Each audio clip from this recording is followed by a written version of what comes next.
கர்த்தருடைய பரிசுத்த நாமத்துக்கு மகிமை உண்டாவதாக.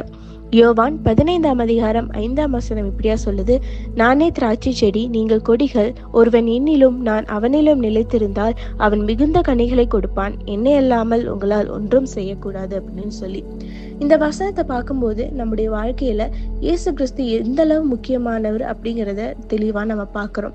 நம்ம கிறிஸ்துவோடு இணைந்திருக்கும் போது மட்டும்தாங்க நம்மளால நல்ல கனிகளை கொடுக்க முடியும். ஒரு விவசாயி தன்னுடைய திராட்சை தோட்டத்தை கவனிச்சுட்டு வராரு. அவர் பார்க்கும்போது ஆரோக்கியமான கிளைகளை அடையாளம் பார்க்கறாரு. அதுல பார்க்கும்போது பாருங்க, அந்த செடியில நிறைய பழங்களை அது கொடுக்குது. ஏன்னா அது செடியோடு நிலைத்திருக்கிறதா இருக்குது. ஆனா சில கிளைகள் பார்த்தா அது வாடி போய் கிடக்குது. ஏன்னு பார்த்தா அது செடியில் இல்லாததால பயனற்று போய் இருக்குது. இது போலதாங்க நம்முடைய வாழ்க்கையில இயேசு கிறிஸ்துவோடு நிலைத்திருக்கும் போது மட்டும்தான் நம்ம பயன்பட முடியும்.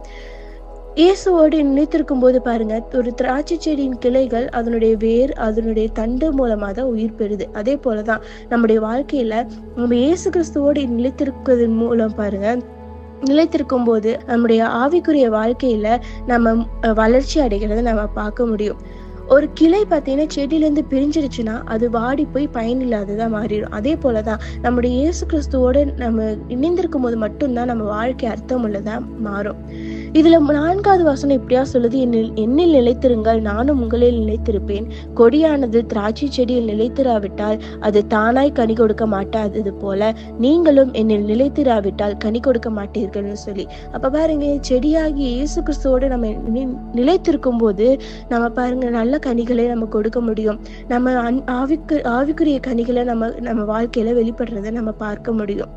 இன்னைக்கு நம்முடைய வாழ்க்கையில நீங்க எந்த அளவுக்கு நீங்க இயேசுவோடு இணைந்திருக்கீங்கிறத நம்ம ஒவ்வொரு நாளும் சிந்திக்க வேண்டியது அவசியமாய் காணப்படுகிறது.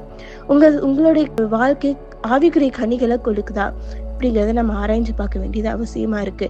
ஆண்டவரோடு இணைந்திருங்க, நல்ல கனிகளை கொடுங்க. கர்த்தர் தாமே உங்களை ஆசீர்வதிப்பாராக. ஆமென்.